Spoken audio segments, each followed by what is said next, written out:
Je me suis réveillé le couteau encore planté dans le ventre. Mais il n'y avait plus de sang. Plus de douleur lancinante qui m'avait emporté dans les ténèbres de la Seine. Les murs de mon appartement haussmannien du Marais me fixaient à nouveau. Imprégné de cette odeur de vieux parquet ciré et de café brûlé. Et le calendrier sur le frigo hurlait la date, le 15 juin 2023. Le jour où il m'avait tout arraché. J'étais mort. Traîné au fond de l'eau par les chaînes de la trahison. Et pourtant, mon cœur battait à nouveau. Furieux. Prêt à renaître en démon. La réunion du conseil d'administration de l'Étoile Noire. Ma galerie d'art contemporain qui valait des millions. S'était transformée en un cirque macabre.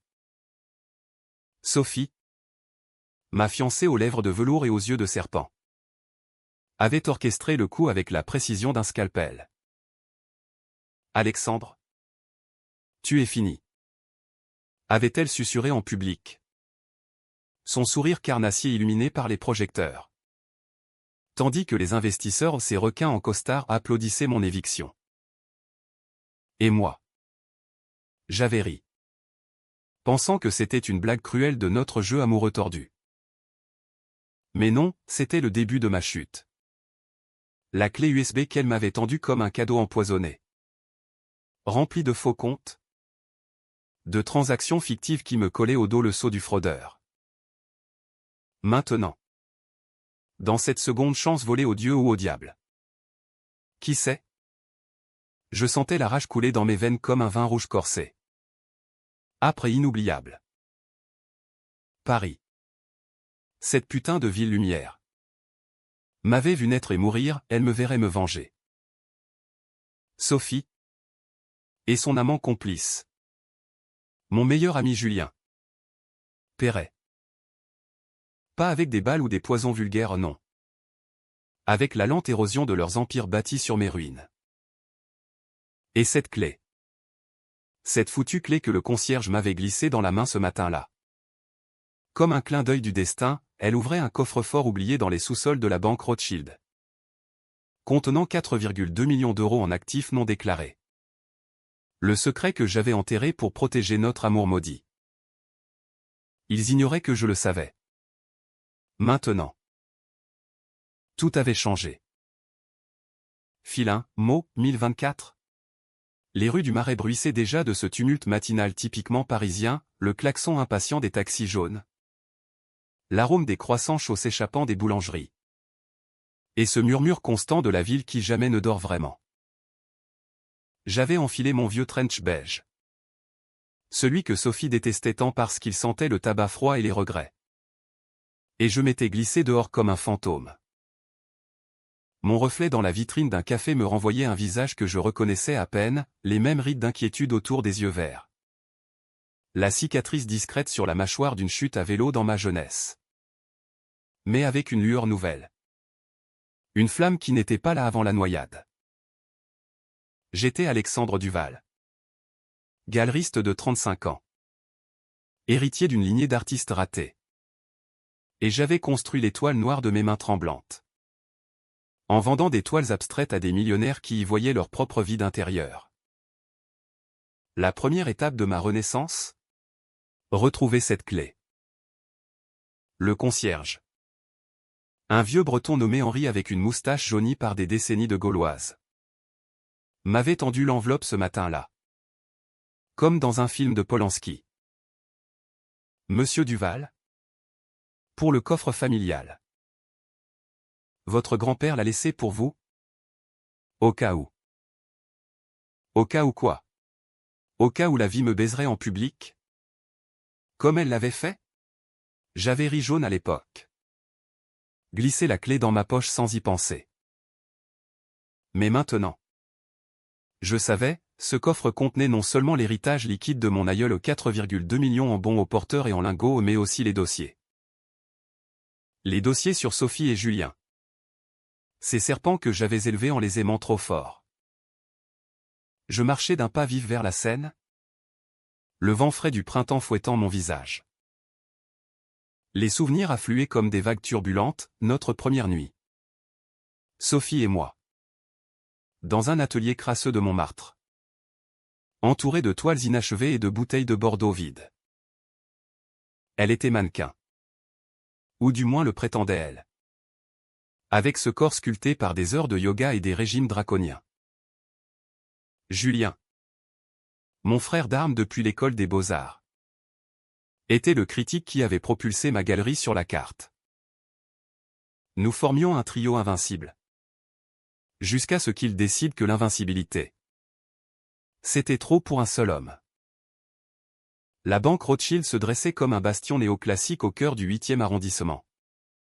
Ses colonnes ioniques veillant sur les secrets des élites. Je présentais la clé au guichet. Le cœur battant la chamade. La employée. Une femme aux lunettes perchée sur un nez aristocratique. Haussa un sourcil. Monsieur Duval? Le coffre 472 est intact. Suivez-moi. Les couloirs souterrains étaient froids. Humides. Imprégnés d'une odeur de métal et de papier ancien. Quand le coffre s'ouvrit avec un clic métallique, je dus m'agripper au mur pour ne pas chanceler. Là, empilés avec une précision maniaque, les liasses d'euros craquantes. Les lingots ternis. Et au fond, une chemise cartonnée jaunie. Les ombres de l'étoile. Y lisait-on en encre fanée. Je feuilletais les pages d'une main fébrile. Mon grand-père, un résistant de la Seconde Guerre qui avait trafiqué des œuvres d'art volées pour financer la libération, avait tout documenté, les connexions de Sophie à un réseau de faux monnayeurs d'art.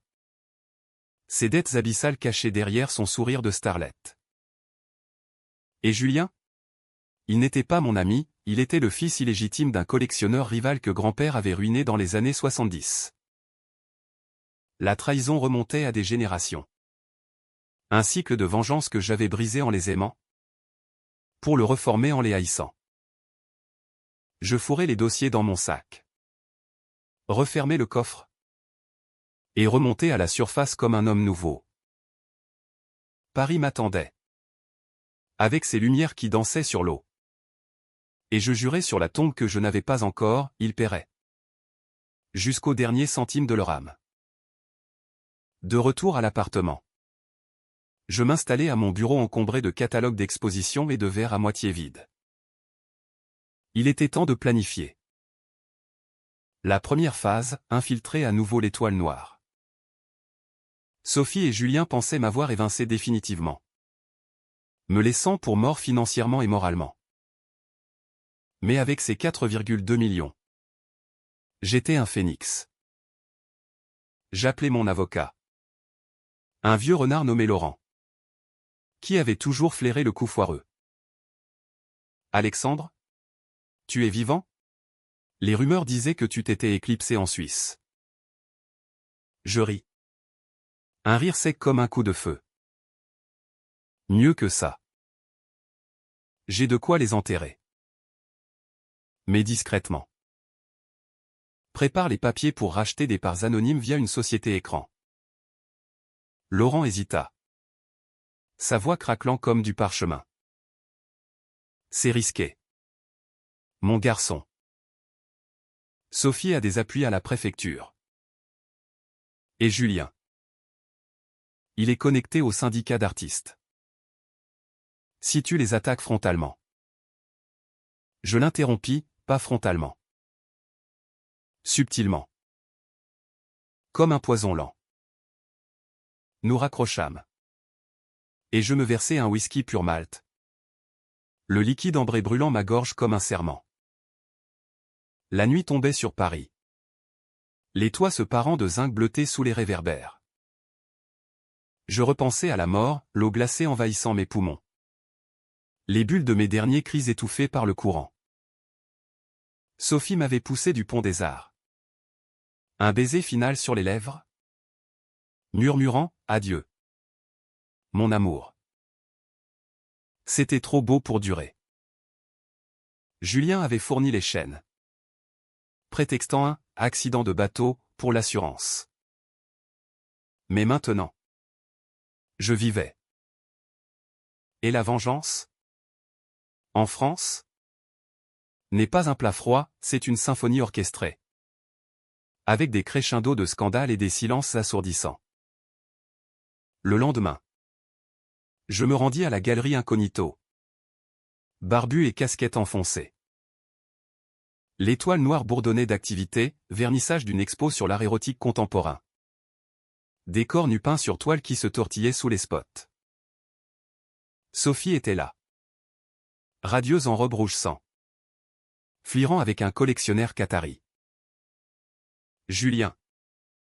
En chemise ouverte sur un torse tatoué. Sirotait un champagne rosé. Il riait. Ceyenne. De mon absence fantomatique. Je me glissais parmi la foule. Un verre à la main. Observant. Elle posa sa main sur son bras. Un geste possessif que je connaissais trop bien. Mon estomac se noie. Mais pas de jalousie ou de calcul. J'approchais d'un journaliste du monde des arts. Un type bedonnant nommé Pierre. Intéressant. Cette expo. Mais entendez-vous les rumeurs sur des faux? Il mordit à l'hameçon. Ses yeux s'illuminant. Des faux? Chez l'Étoile? Racontez. Je glissais une photocopie anonyme d'un dossier, une expertise falsifiée sur une toile de Basquiat que Julien avait validée. Vérifié. Et signé, un ami de l'ombre. La graine était plantée. En sortant. Je croisai le regard de Sophie dans la glace d'une porte. Elle ne me vit pas. Mais moi. Je vis son âme, creuse.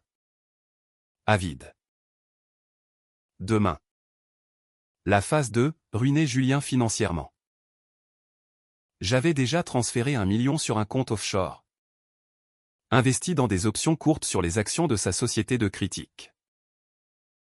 Quand l'article sortirait, les cours chuteraient.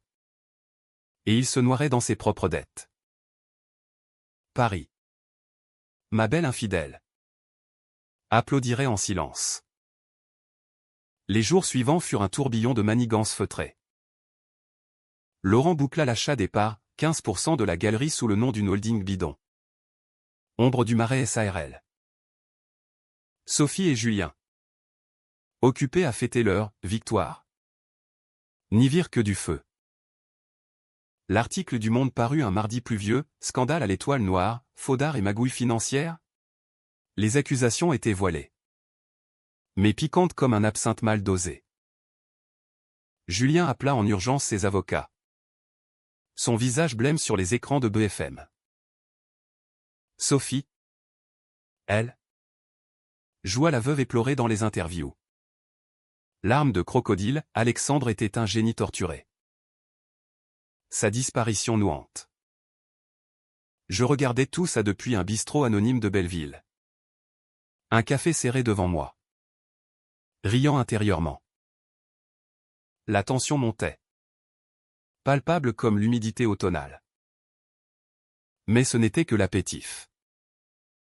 Le vrai festin viendrait avec la révélation des dossiers Rothschild. Sophie n'était pas une simple voleuse, elle blanchissait de l'argent pour un cartel marseillais.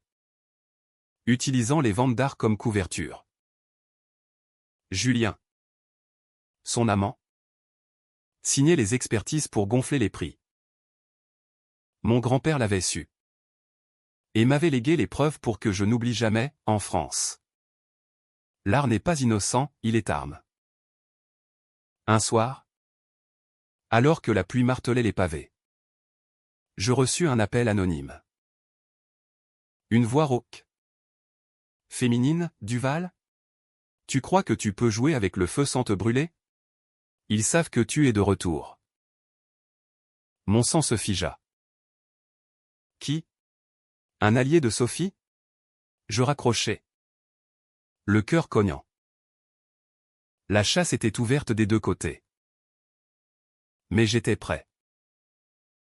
La clé tournait dans la serrure de leur tombe. La voix au téléphone m'avait laissé un goût amer. Comme un café refroidi oublié sur le zinc. Était-ce un piège? Ou un avertissement sincère? Dans le Paris des ombres? Où les artistes se vendent l'âme pour un vernissage et les banquiers pour un pourboire? On ne distinguait plus les alliés des Judas. Je passai la nuit à fouiller les dossiers Rothschild plus profondément. Sous la lueur jaunâtre d'une lampe de bureau. Les pages jaunies révélaient un réseau tentaculaire, Sophie. Née Sophie Lefebvre à Marseille. Fille d'un pêcheur devenu contrebandier. Avait grimpé les échelons de l'art en couchant avec les bons mécènes. Julien. De son vrai nom Julien de Montfort. Portait le sang maudit de la vengeance familiale. Son père avait perdu une fortune en litige contre mon grand-père pour un Picasso volé pendant l'occupation. Je composais un plan B, contacter Marie. Mon ex-assistante. Une Bretonne au franc-parler qui avait quitté la galerie après l'éviction. Dégoûtée par le duo infernal. Nous nous rencontrâmes dans un bar miteux de Pigalle. Entouré de néons roses et de rires forcés. Marie. Avec ses cheveux roux en bataille et son verre de cidre. Me serra dans ses bras comme une sœur perdue. Alexandre. On t'a cru parti pour de bon. Ces salauds. Ils ont falsifié tes signatures sur des contrats. Ses yeux brillaient de larmes contenues. Je lui montrai un extrait du dossier. Aide-moi à les faire tomber. Pas de violence? Juste la vérité. Tu as accès aux archives internes? Elle acquiesça. Son visage durcissant comme le granit de ses îles natales. Pour toi. Oui. Mais c'est dangereux. Sophie a des gardes du corps maintenant. Des types du port de Marseille. Nous trinquâmes à la chute des empires. Et elle promit des copies des livres comptables truqués. En rentrant, je sentis une présence, une silhouette encapuchonnée au coin de ma rue. Paris conspirait avec moi. Ou contre moi. Je hâtai le pas. La clé du coffre serrée dans mon poing comme un talisman. Le lendemain. L'article du Monde fit des vagues. Les investisseurs se retirèrent comme des marées basses. Laissant l'étoile noire exsangue. Julien. En conférence de presse hâtive. Ni à tout, calomnie d'un concurrent jaloux. Mais ses yeux fuyants trahissaient la panique. Sophie. Plus rusée. Lança une expo caritative pour honorer la mémoire d'Alexandre. Vendant des toiles à prix d'or pour redorer son blason. Ironie du sort, une de mes œuvres. Un portrait abstrait d'elle en méduse. Parti pour 500 000 € à un anonyme moi. Via Laurent. La phase 2 s'enclencha, ruiné Julien. Avec mes fonds offshore. J'orchestrai une vente massive d'actions de sa société. Critique d'art moderne. Provoquant une chute libre boursière. Ses dettes. Déjà gonflées par des prêts usuraires. L'ensevelir. Il appela des amis communs. Paniqué, besoin d'un bridge financier. Sophie refuse d'aider. J'écoutais l'enregistrement. Marie avait piraté son téléphone. Un risque calculé. Son désespoir était musique à mes oreilles. Un prélude wagnérien à la symphonie de la ruine. Mais la controverse éclata plus tôt que prévu. Un soir, lors d'un dîner mondain au Fouquet's, Sophie croisa un procureur influent. Mon cher, ces rumeurs sur les faux. C'est l'œuvre d'un fantôme. Alexandre Duval est mort. Noyé par accident. Le procureur. Un homme au cigare éternel. Haussa les épaules. Les fantômes ne rachètent pas de parts de galerie. Quelqu'un joue un double jeu. Elle pâlit. Son verre de Sancerre tremblant. Ce soir-là, elle engagea un détective privé. Un ex-flic nommé Moreau. Pour me traquer. Je le sentis venir, une filature discrète dans le métro. Un regard trop insistant dans un bistrot. Pour semer le doute, je laissai fuiter une fausse piste, un virement vers un compte suisse au nom d'un certain Victor Hale. Un alias bidon. Moreau mordit. Et Sophie dépensa une fortune en poursuites inutiles. Pendant ce temps, je consolidais mon emprise avec les parts accumulées. J'étais désormais actionnaire majoritaire occulte. L'Assemblée générale approchait. Ce théâtre où il m'avait humilié. J'y assisterai. Masqué en investisseur anonyme. La tension culmina lors d'une nuit orageuse. Je rentrai tard. Trempé. Pour trouver mon appartement sens dessus-dessous. Quelqu'un avait fouillé, tiroirs vidés. Ordinateurs allumés. Sur le miroir de la salle de bain. Du rouge à lèvres, on te voit. Fantôme. Sophie. Mon pouce accéléra. Un mélange d'effroi et d'excitation. C'était personnel. Maintenant. Je rappelai Marie, accélère. Les comptables doivent sortir avant l'Assemblée. Elle envoya les fichiers par mail cryptés, preuves irréfutables de blanchiment. Signatures falsifiées. Et même des photos intimes Sophie et Julien en plein ébat sur mon bureau. Symbole ultime de la trahison. Je passai la nuit à compiler un dossier anonyme pour la brigade financière. Pas de signature. Juste les faits. Nu et cru comme une toile de bacon. L'aube se leva sur une ville lavée par la pluie. Et je sortis pour un jogging le long de la Seine là où j'étais mort. L'eau coulait indolente. Indifférente aux drames humains. Un jogger croisa mon chemin, Julien. Essoufflé. Téléphone à l'oreille. Oui. Je vends tout. Besoin d'argent cash. Il ne me vit pas. Mais je gravai son profil dans ma mémoire, la sueur sur son front. La peur dans ses pas chancelants. L'Assemblée approchait. Et avec elle. Le premier coup fatal. J'avais décidé d'un geste controversé, révéler publiquement une partie des dossiers. Non pas à la police, mais à la presse people. Pourquoi? Pour briser leur image avant leur fortune. En France, le scandale social tue plus vite que la loi. Un tabloïd comme Voici adorait ça, trio infernal de l'art, adultère. Faux et meurtre. J'envoyai l'extrait photo. Anonyme. Le lendemain. Paris bruissait de ragots, Sophie vue quittant l'appart de Julien en larmes. Lui évitant les paparazzi. Mais le twist mineur vint de Marie, Alexandre. Il y a plus. Dans les archives. Un testament.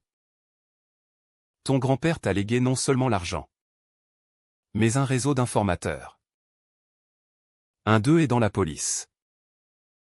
Mon allié secret, l'inspecteur qui avait classé mon accident comme suicide. La vengeance prenait des ailes. Pourtant, une ombre planait, l'appel anonyme. Était-ce Marie qui jouait double jeu? Ou pire, un fantôme de mon passé? La semaine fila en un blur de café serré et de nuit blanche. L'étoile noire vacillait.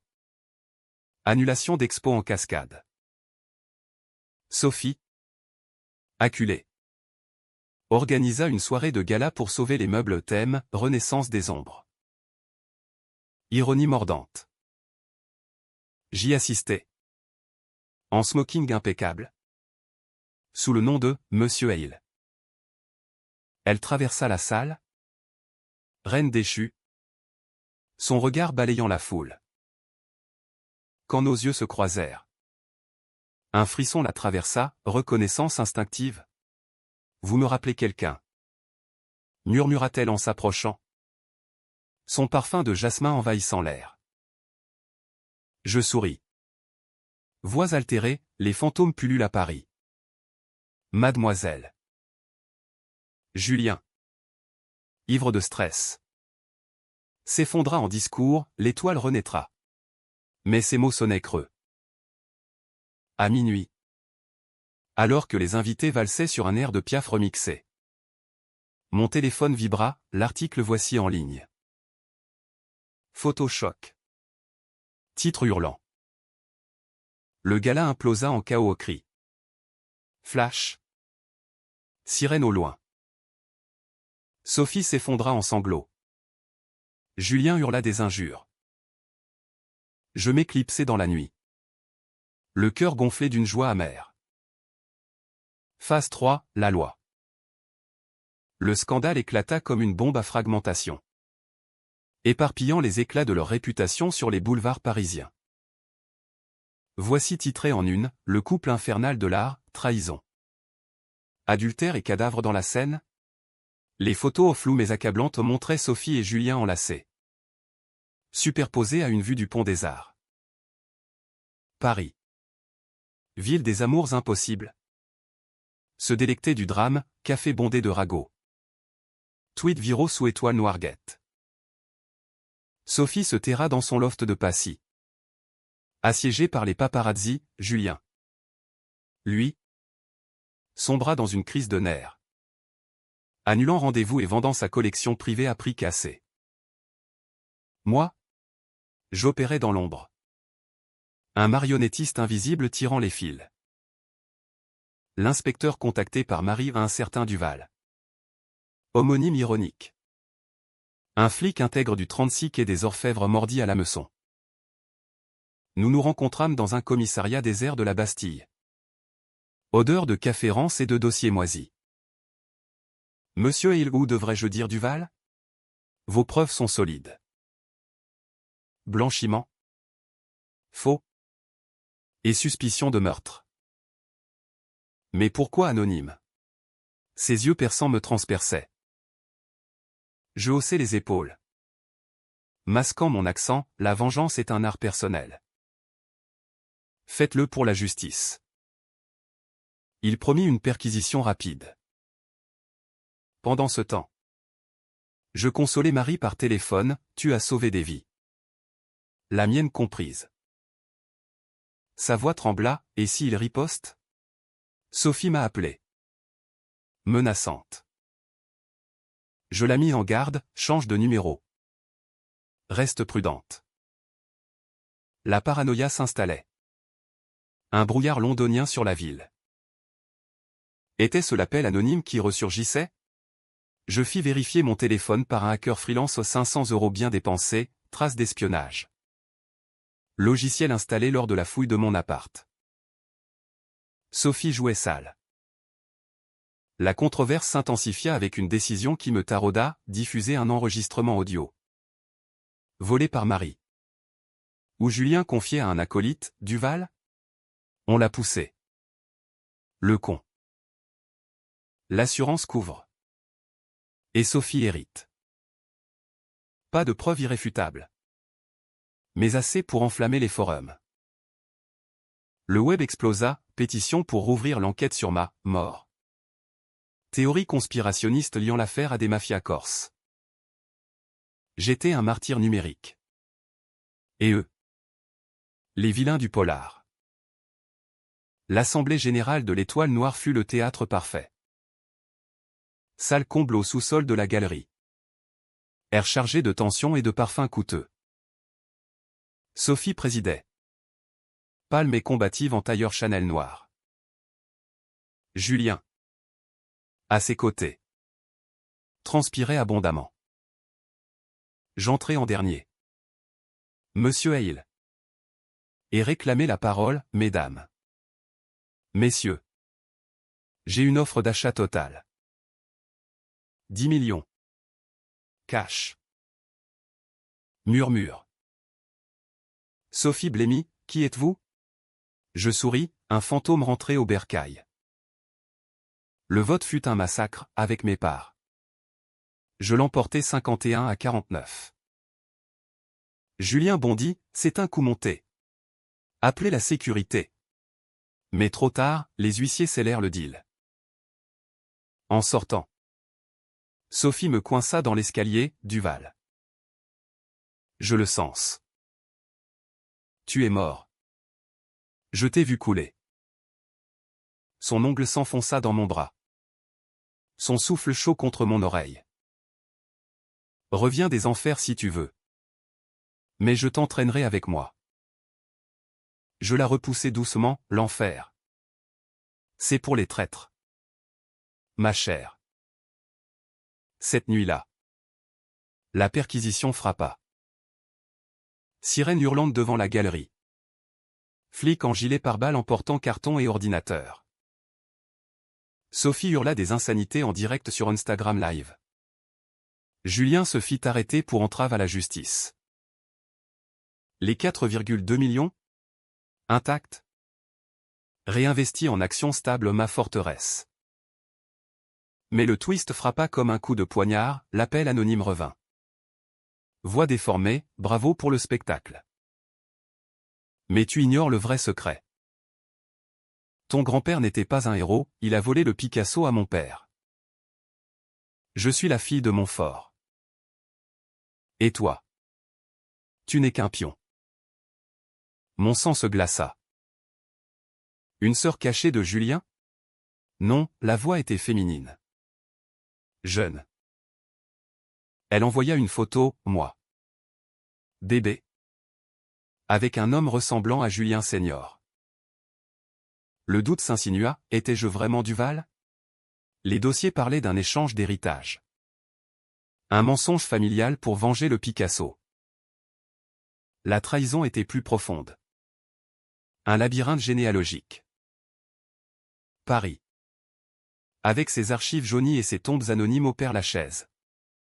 Cachait bien des bâtards. Je confrontai Laurent, mon grand-père. Il m'a adopté? L'avocat soupira, oui. Pour effacer la dette. Le vrai Duval est mort jeune, tu es un Montfort? Élevé en ennemi. Le monde vacilla.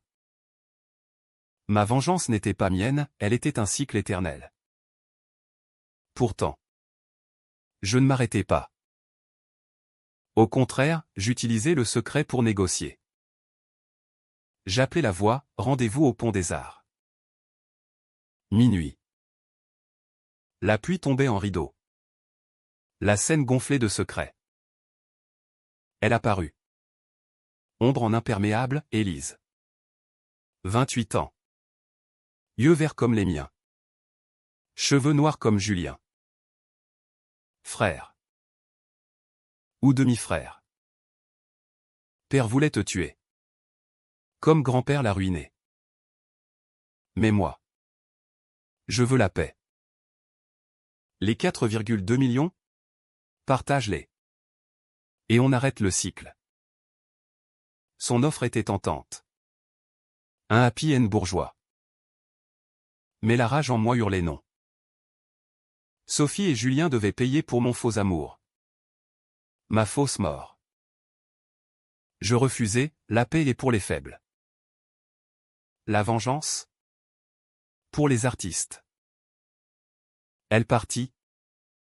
Déçue. Ce choix controversé au rejeter le sang pour la haine me rongeait. Était-ce justice? Ou folie? Le lendemain. Les arrestations, Sophie inculpée pour blanchiment.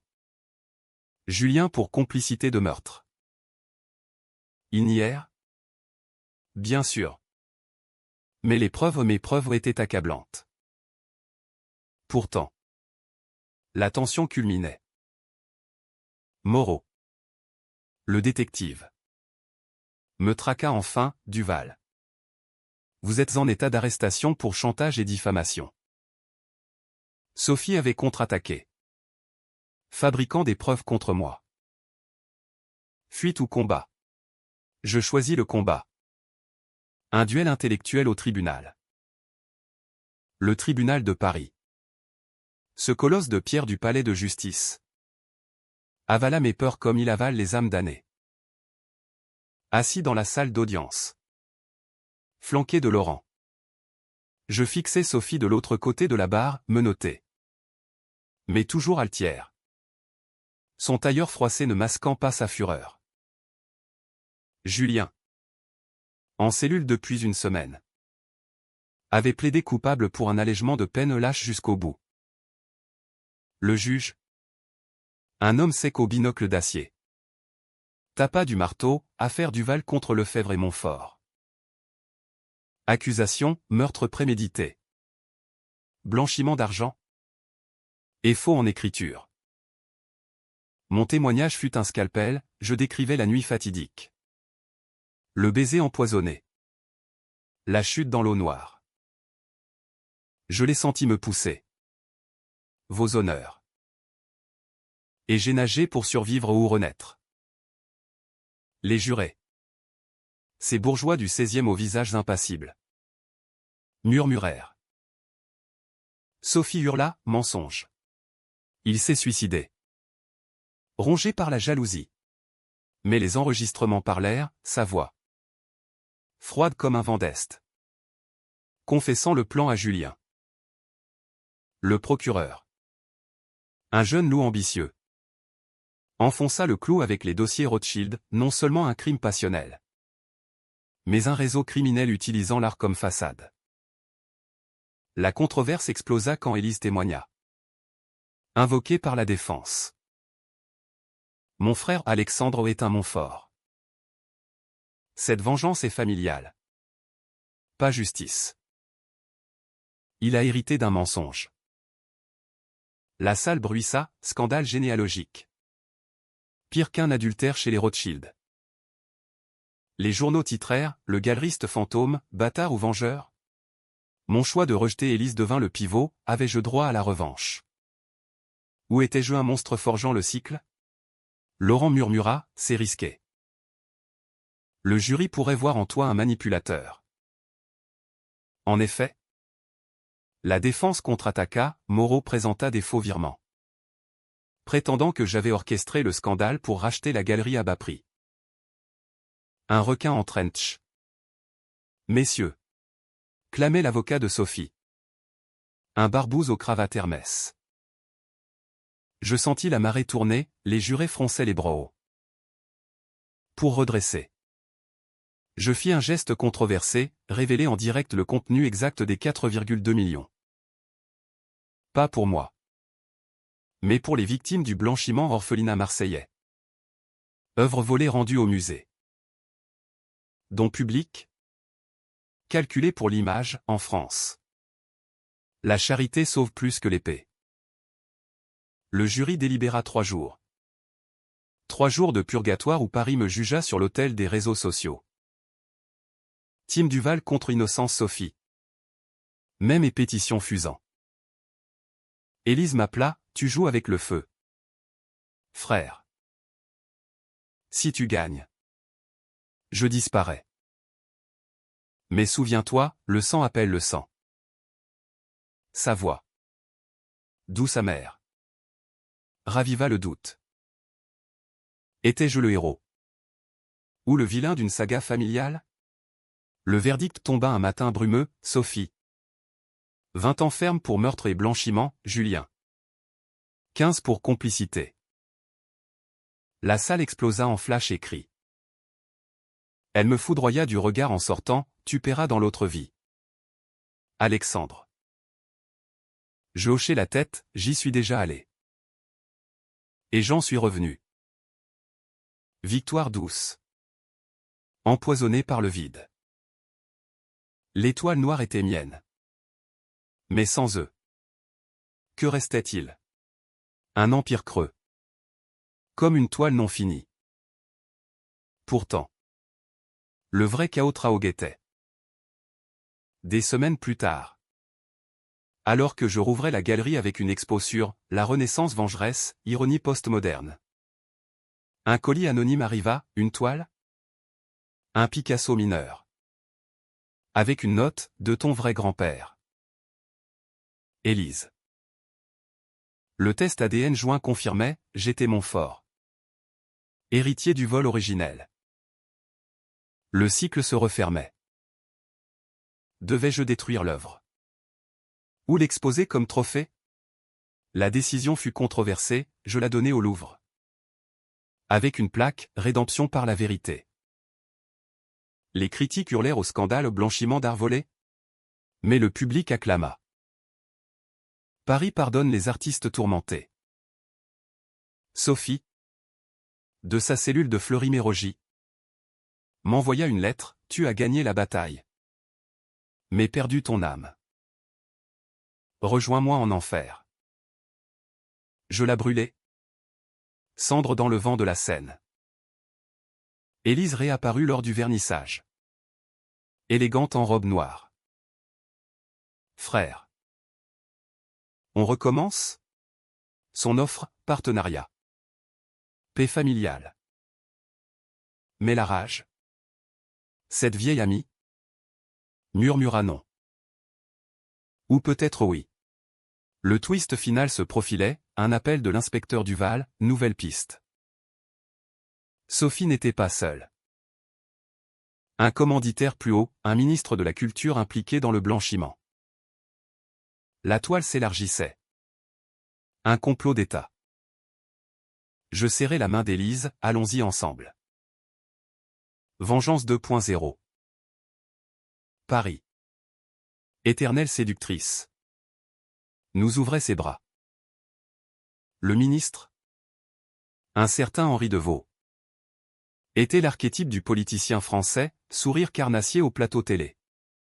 Costard sur mesure financé par des lobbies occultes.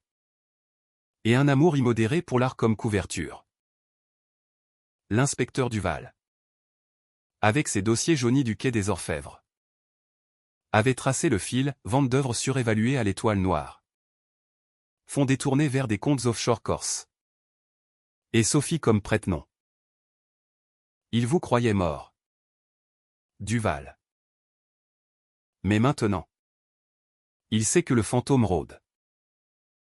Attention, il a des amis au parquet. Élise et moi formions un duo improbable, elle, l'héritière légitime des Montfort. Avec son réseau de collectionneurs italiens, moi, le bâtard vengeur.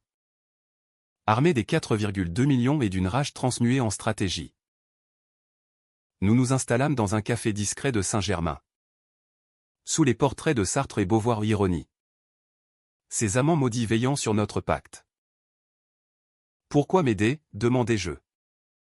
Sirotant un expresso amer. Elle haussa les épaules. Ses yeux verts miroitants, parce que le cycle s'arrête avec nous. Pas de sang. Juste justice. Et peut-être. Famille. Le plan fut tourdi comme une toile de maître, exposé de veau via une vente aux enchères truquées. J'organisai un gala à l'hôtel de Vendreau. Thème, ombre du pouvoir. Invitant l'élite dont le ministre. Appâté par une rumeur de Calder inédit. Élise infiltra comme experte. Validant de faux certificats liant l'œuvre à son réseau de blanchiment. Moi. En ombre, je glissai les preuves à un journaliste du Canard enchaîné. Ce torchon satirique qui adore écorcher les puissants. La nuit du gala. Paris scintilla de mille feux, lustre cristallin. Robe de soirée bruissant comme des secrets. Deveau arriva. Bedonnant en smoking. Flanqué de sa femme trophée. Sophie. Libérée sous caution pour bonne conduite au twist cruel du système. Était là incognito. Yeux haineux braqués sur moi. Tu n'as pas fini. Siffla-t-elle en passant. Je souris, l'art n'est jamais fini. Les enchères montèrent en fièvre, le Calder fictif atteignit 8 millions. Deveau enchérissant furieusement. Puis, le coup près, sirène dehors. Perquisition en direct. L'inspecteur surgit, monsieur le ministre. Vous êtes en garde à vue pour corruption et association de malfaiteurs. Chaos, cri. Verre brisé. Flashs aveuglants. Deveau hurla, c'est un complot. Duval? Ce fantôme. Mais les preuves au virement? Mais. Signature au Lancevelire. Sophie tenta une riposte désespérée, se jetant sur moi avec un éclat de verre. Un geste suicidaire. Meurs avec moi. Élise intervint. La plaquant au sol, assez. Salope. Le rideau tombe. Les flics l'emmenèrent. Menottes cliquetant comme un point final. Julien. Depuis sa cellule. Écrivit une confession complète, j'ai aimé Sophie. Mais haï Duval par héritage. Pardonnez-moi. Trop tard. Le lendemain. Les unes hurlèrent, chute du ministrard, le réseau de l'ombre démantelé. L'étoile noire renaquit. Expo sur « La vengeance réconciliée ». Avec Élise comme co-directrice. Les 4,2 millions donnés à des associations d'artistes défavorisés. Un geste qui lava mon âme noircie. Paris m'acclama, invitation au salon. Profil sur France Culture.